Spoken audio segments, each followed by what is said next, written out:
Mother Teresa is widely regarded as one of the most influential and revered figures of the 20th century. She was a Catholic nun who founded the Missionaries of Charity, an order of women dedicated to serving the poorest of the poor in India and around the world. She received the Nobel Peace Prize in 1979 and was canonized as a saint by the Catholic Church in 2016. However, Mother Teresa's work and legacy have also been the subject of fierce debate and criticism. Some of her critics have accused her of having ulterior motives, exploiting the suffering of the poor, and neglecting the quality and ethics of her humanitarian services.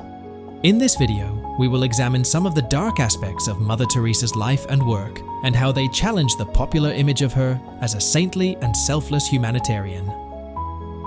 One of the main criticisms of Mother Teresa is that she used her humanitarian work as a cover for her religious agenda, which was to convert the poor and the dying to Catholicism. She often baptized the dying without their consent or knowledge, and sometimes against their wishes. She also opposed any form of birth control, abortion, or family planning, even in cases of rape, incest, or HIV/AIDS. She believed that suffering was a gift from God, and that the poor should accept their fate and offer their pain to God. She once said, "I think it is very beautiful for the poor to accept their lot, to share it with the passion of Christ. I think the world is being much helped by the suffering of the poor people."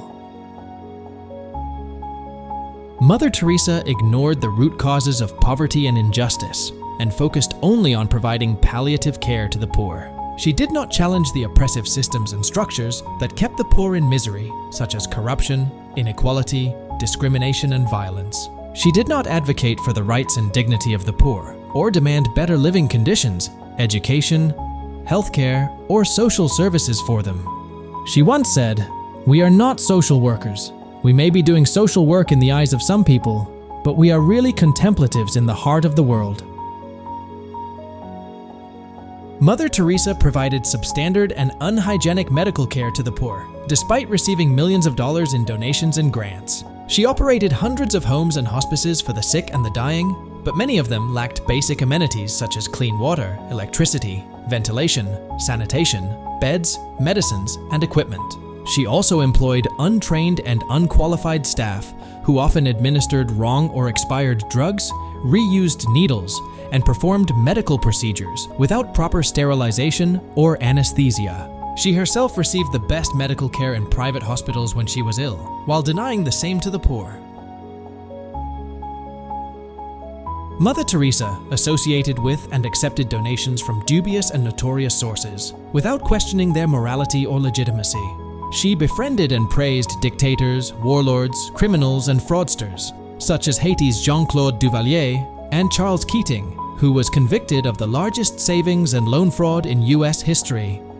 She also received donations from corporations and organizations that were involved in human rights violations, environmental degradation, and unethical practices, such as Union Carbide, which was responsible for the Bhopal gas tragedy, and the Robert Maxwell Foundation, which was accused of embezzling millions of pounds from pension funds. She never accounted for how she spent the money she received and refused to disclose her financial records to the public. Mother Teresa was both loved and hated by different people. She did some good things for the poor and sick, but she also did some bad things. She was not perfect, but had problems like everyone else. She did not care much about why people were poor, but only wanted them to follow her faith. Some people think Mother Teresa was not as great as others say, and we should look at her more carefully.